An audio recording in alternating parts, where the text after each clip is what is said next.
Ay, good morning mga igsoon. So update lang tayo mga igsoon kay wala pa tay kurente dito sa ato balay. So karon igsoon, asamtang naglakaw ako na ako sadap din sa dalan. Nay usa ka verse nga gihatag sa ato ang Ginoong Jesucristo. Ikaw igsoon para imuha siguro ni, pero kung para imuhan magpasalamat ka sa Dios kay himuon tuliron kaniya. So igsoon, bisan og ikaw wala nagbasa sa Bible or nagbasa ka, nagpabulag ra gyapon ka, nagpabuta-buta gyapon ka, nagpabungol-bungol gyapon ka sa imuhang nabasa. So kung ikaw believers ni Kristo, dapat nabasa nimo ni. Nagbasa kag Bible, dapat naunawaan mo rin ito, no? Sa Isaiah chapter 44, no? Sa Isaiah chapter 44, magsugod ka diya sa verse 6 tamag 20. Kung imo na siyang nabasahan, dugay na unta ka nga nabago sa imong kaugalingon. Dugay na unta ka nga nagsimba sa Ginoo sa Espiritu igsoon.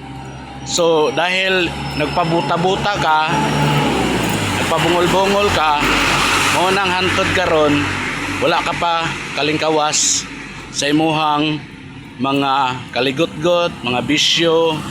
Kung babaero ka, nang babae ka pa rin hanggang ngayon kahit nag-aaral ka ng salita ng Panginoon. No, dahil bakit ganon? Dahil ang Word of God nasa bunganga lang, hanggang sa bunganga lang, pero ang sarili hindi nagbabago, walang pagbabago sa sarili, no? Look at sa mga social media karon.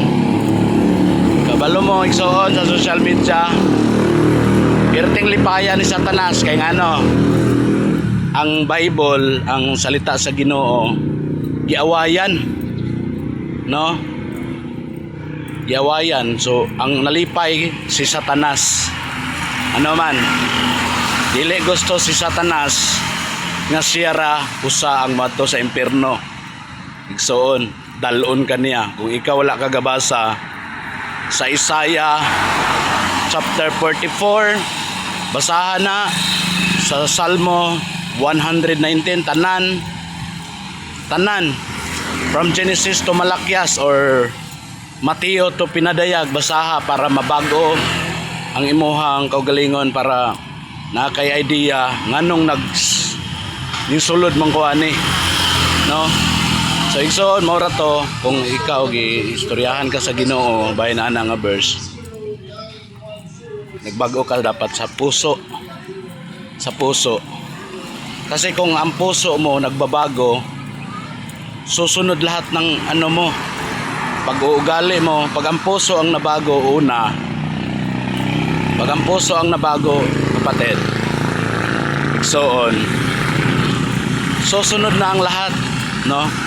Pag once kay nabago ang puso mo, malaman mo ayaw mo ng mga kahilayan, ayaw mo ng mga pagmumura, no? Malikayan nimo ba?